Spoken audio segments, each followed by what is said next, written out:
हरियाणा मंत्रिमंडल की बैठक बुधवार को चंडीगढ़ में मुख्यमंत्री मनोहर लाल की अध्यक्षता में हुई। बैठक के बाद मंत्रिमंडल के निर्णयों के बारे में जानकारी देते हुए मुख्यमंत्री मनोहर लाल ने बताया कि बैठक में 37 एजेंडा रखे गए हैं, जिनमें से मुख्य के बारे में निर्णय लिए गए हैं। आज हमारी कैबिनेट मीटिंग जो हुई, उस कैबिनेट मीटिंग में मुख्य निर्णय इस प्रकार से लिए गए हैं।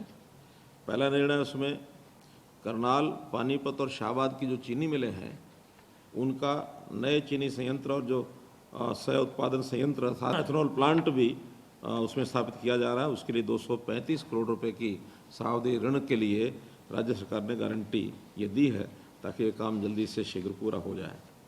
इसी प्रकार से नगर परिषद अम्बाला की 61 कनाल जमीन ये आयुष विभाग को राजकीय होम्योपैथिक कॉलेज चांदपुरा गांव के अंदर ये दी गई है, ताकि वहाँ पर एक होम्योपैथी का कॉलेज ये बनाया जा सके। इसी प्रकार ईएसआई अस्पताल, हरियाणा में ईएसआई अस्पतालों की संख्या बढ़े, तो उसके लिए भी गांव रेवली जिला सोनीपत में नगर निगम की 5 एकड़ ज़मीन ये आवंटित की है, ताकि वहाँ एक नया ईएसआई हॉस्पिटल ये बन सके।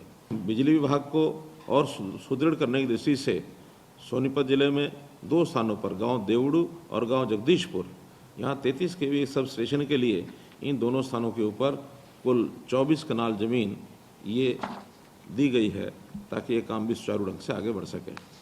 एक बहुत बड़ा निर्णय इस बार हमारी कैबिनेट मीटिंग में हुआ। अभी तक जैसे हम जानते हैं कि हरियाणा में 10 नगर निगम पहले से थे, और आज एक नए नगर निगम मानेसर, इसको नई रचना इसकी बनाई गई है, इसको अप्रूवल मिला है, और इसमें 29 गांव ये जोड़े गए हैं मानेसर के साथ, जिसका क्षेत्रफल कुल मिलाकर के लगभग 125 वर्ग किलोमीटर ये होगा। तो अब से हरियाणा के अंदर 11 नगर निगम ये हो गए हैं।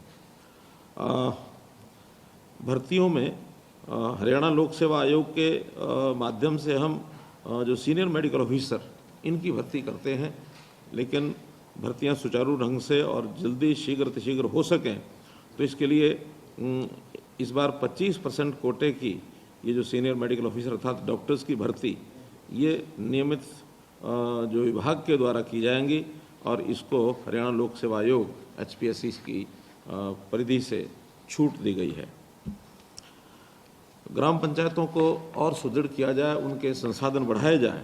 इसके लिए बिजली की जो खपत होती है गांव के अंदर, जो डोमेस्टिक मीटर्स होते हैं, उनके ऊपर 2% की दर से पंचायत का एक बिजली टैक्स ये लगाया गया है। इससे लगभग 100 से 125 करोड़ रुपया वार्षिक ये पंचायतों को मिलेगा, जो विकास कार्यों में लग सकेगा। इस काम में कृषि आधारित उद्योग और कृषि उपभोक्ता, इनको इसमें छूट दी गई है। Regional rapid transport system RTS जो दिल्ली से पानीपत कॉरिडोर बनने जा रहा है, उसको भी सैद्धांतिक मंजूरी दे दी गई है।